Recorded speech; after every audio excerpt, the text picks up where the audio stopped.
ልጁ እኮ ርቦት ነው የጠየቀው። ካለ ትሰጣለህ፣ ከሌለ ዝም ብለህ መሄድ መፍትሄ ነው። ለምንድን ነው ልጁን እንደዚህ የምትመተው? ወንድም የለህም እንዴ? ምን አገባክ? አያገባክም አባ፣ ዝም ብለህ ሂድ በእናትህ። ወይ ጉድ!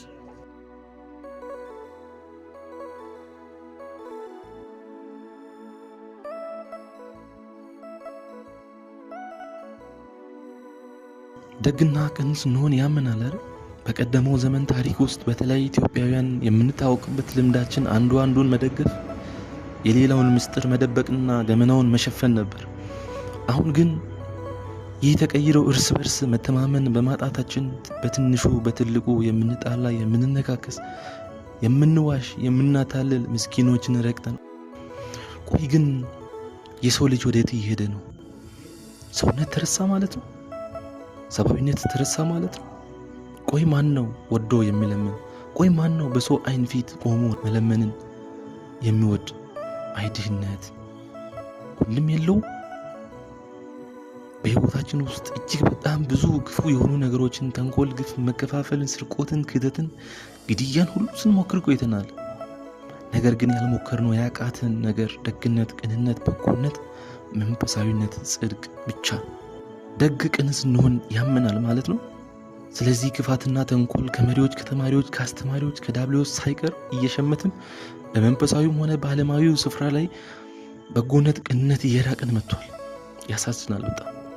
ሰው መንፈሳዊ ህይወት ባሻገር የስብና ሞገስ ከውስጡ ከሌለ ምድሪቱ ወደ ጥፋት መርቶ ክፋት እንድትለምድ በማድረግ ክፉ መንፈሳዊ ጋር ህብረት እንዲኖር ያደርጋል።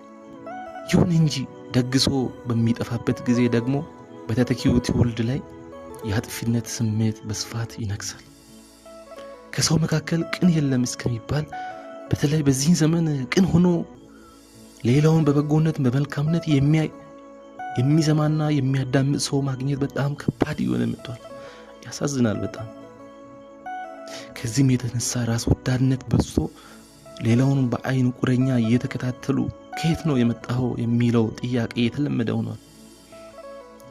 ከዚህ ጋር ተያይዞ ህይወታችን ክፋት አስሮ እርኩሳን መናፍስት ጠፍረው ስለያዙን ዘውትር አይናችን የጠላት አድርጎ የምንሄድ የምንሰደድ ስለሆነ እይታችን ሁሉ በጎ አይደለም።